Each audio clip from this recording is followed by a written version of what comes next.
You might be wondering why it takes you this long to get over a trauma, abuse, a loss, whatever it is that you've experienced. And it depends on the level of heart connections there were. It depends on the depth, and if it was just a connection in this lifetime or previous lifetimes as well. There are, I want to say, loaded events. There are events where the connections run so deep and so far. And when there is a loss or trauma or abuse from that individual, they say the first cut the deepest. It sometimes cuts so deep into your soul, so deep into your heart. So many times I've had my heart shattered in a million pieces. And when I thought it can't shatter anymore, it did so again, time after time. And I've realized that with those where there's been multiple lifetimes of experiences and trauma and abuse and narcissistic behavior that I had to heal in this lifetime, it's heavier and it takes me longer to bounce back, recover, recuperate, regain myself. So when one goes through any of those experiences, there's sometimes parts of us that we lose, parts of us that just dies off.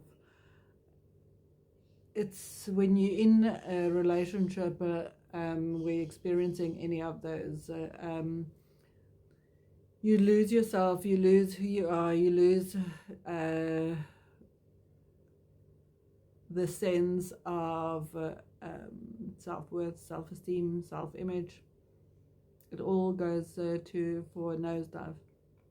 And depending with how much passion and or aggression or loudness, the feedback from the other, because we experience life also through the other.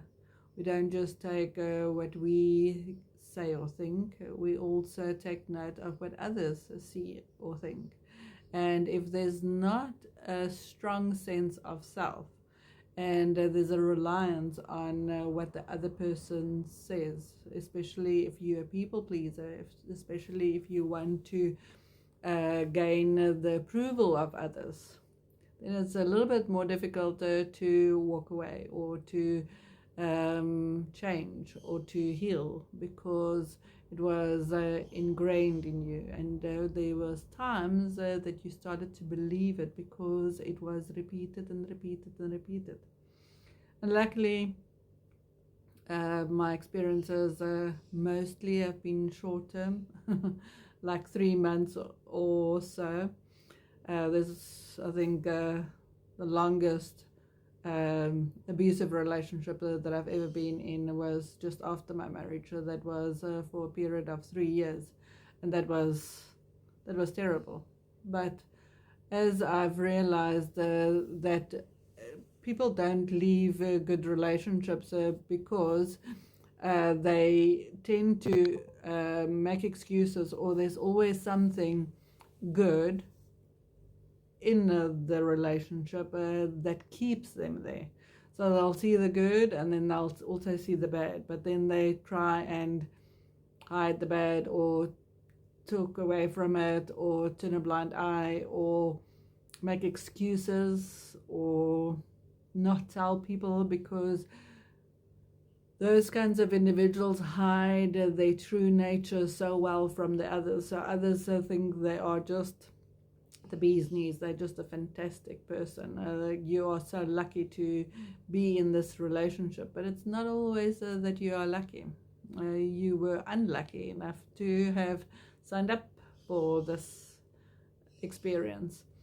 And there's times where I think the majority of my relationships after that one has just been 3 months or so.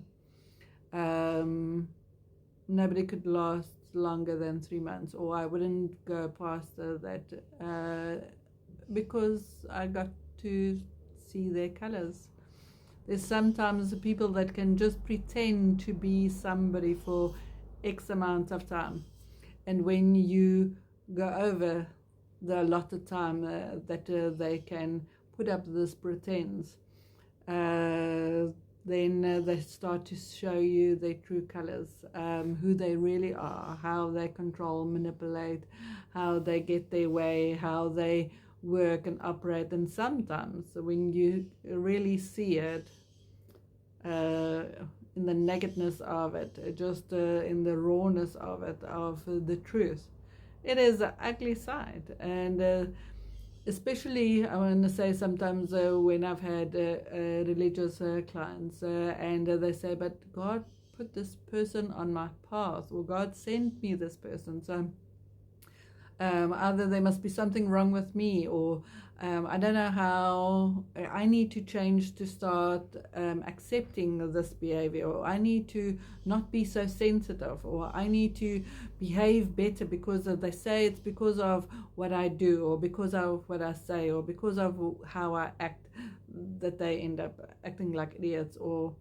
acting like pigs, or being just malicious, unkind, and just rude, just unacceptably rude and unkind, and yeah, just terrible.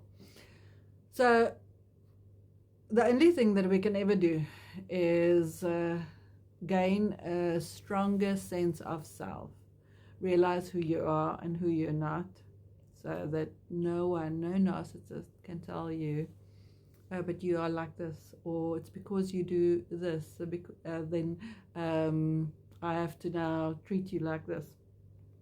Hell no. You don't have to. And as you go through those lessons, we tend to keep on repeating a lesson and repeating a lesson. The names and faces keeps on changing, but the experience stays the same, or how you feel about yourself afterwards stays the same or increases. Because after the first bad experience, you might feel lonely or not good enough.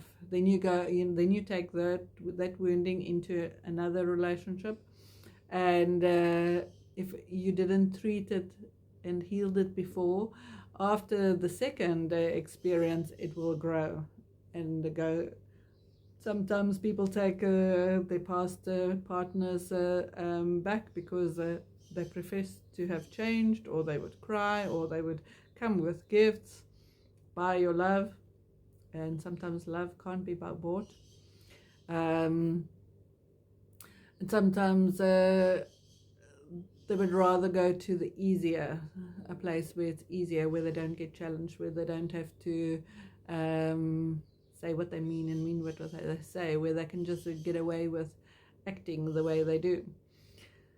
But it's when you work on self and your core self strengthens, you become a formidable force, and you are less able to be manipulated, controlled, told what you are when you are not that. And what I've learned is a lot of what people say applies to them. So if there's judgments, condemnations, criticisms, just turn it back on them and listen to their words and apply it to them. This is what they think of themselves. When you change the narrative and you change that, you get to understand why people say the things that they do. So I am going to leave you with that.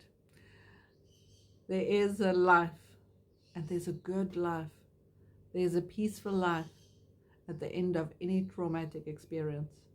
If you're willing to see it, if you're willing to let yourself receive the healing, the counseling, the support that you need to rebuild yourself, rebuild your life.